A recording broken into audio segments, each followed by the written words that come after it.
Halo para gamers yang selalu setia mendengarkan Pods Games bersama saya Ikram. Kalian baru saja mendengarkan kisah seru tentang perjalanan seorang penjoki dari bermain game hingga menjadi penjoki profesional. Pasti banyak yang penasaran nih, gimana sih cara join penjoki juga?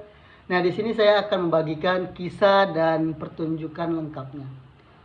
Setelah mendengarkan kisah saya, mungkin beberapa dari kalian tertarik untuk menjadi seorang penjoki. Pertama-tama izinkan saya memberikan sedikit wawasan tentang bagaimana saya sendiri bisa bergabung ke komunitas penjoki. Sebenarnya cerita ini dimulai dari kenalan. Ada teman atau orang yang mengajak saya untuk masuk ke dalam komunitas. Sebagai saran bagi teman-teman yang tertarik untuk bergabung, salah satu cara yang paling efektif adalah melalui ajang turnamen lokal seperti turnamen warkop, turnamen yang ada di kafe-kafe, turnamen online, bisa dicari dari Facebook, Instagram, Telegram, dan berbagai. Di sana tidak hanya kalian bisa mengukur kemampuan bermain kalian saja, tapi juga kesempatan untuk berkenalan para penjoki yang mungkin sudah lebih berpengalaman. Juga bisa membantu seperti mengikuti forum online, grup media sosial, atau bahkan menghadiri event gaming lokal. Kalian bisa mulai mencari tahu tentang turnamen-turnamen dari penjoki yang hadir.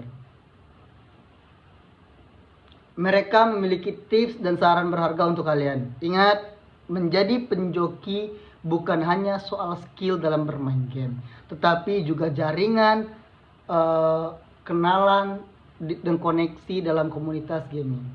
Kesempatan bisa datang dari mana saja, dan kalian harus terbuka untuk menerima dan mencari tahu lebih banyak lagi. Jadi teman-teman, jika ada di antara kalian yang berpikir untuk mencoba pertarungan sebagai penjoki, jangan ragu untuk mencari tahu lebih banyak tentang komunitas lokalnya saja, turnamen, dan ajang-ajang sosial lainnya. Dalam dunia gaming, pintu pasti terbuka lebar untuk pertolongan baru kalian. Kita lanjut ke segmen berikutnya. Sekarang kita bahas lebih dalam tentang latihan apa sih yang diperlukan untuk mencapai kejeniusan dan keahlian di dunia penjoki itu. Jadi persiapkan diri kalian untuk menyimak informasi berharga ini. Sebagai seorang penjoki, latihan menjadi kunci utama kesuksesan. First of all, kita memiliki area training yang disediakan oleh game itu sendiri. Di sana kita bisa fokus melatih movement, aim, dan gerak-gerik kita nantinya di dalam game.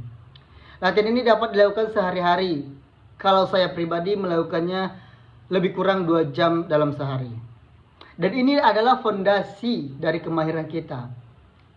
Tidak hanya di arena training teman-teman, kita juga harus latihan dalam suasana pertarungan yang sebenarnya.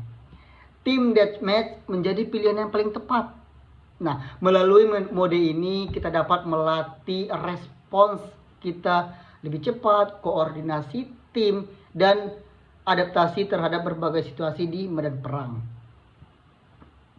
Jadi, setiap peluru yang dilepaskan memiliki makna dan tujuan tertentu. Kemampuan beradaptasi dalam tim yang lebih besar.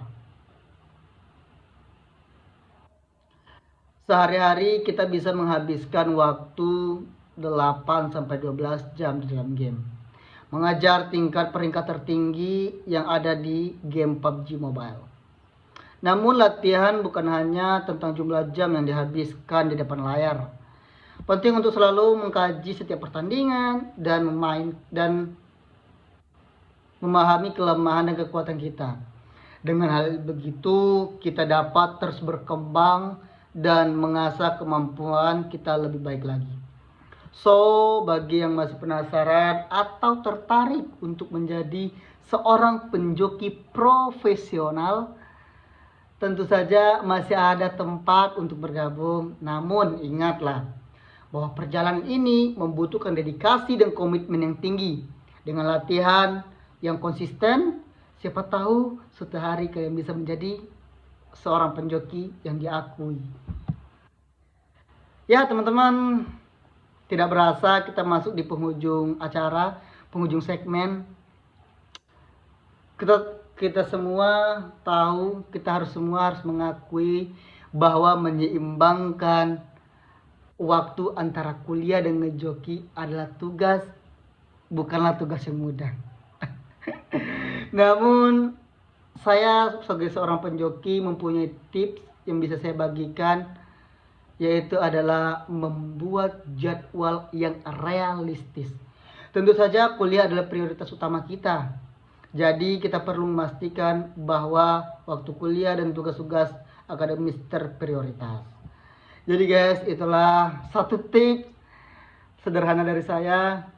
Jadwal yang realistis membantu kita tetap fokus pada prioritas dan menghindari rasa bersalah saat menikmati waktu untuk ngejoki. Jangan lupa, keseimbangan hidup adalah kunci kebahagiaan bersama. Saya Ikram, pamit undur diri. Bye bye. Assalamualaikum.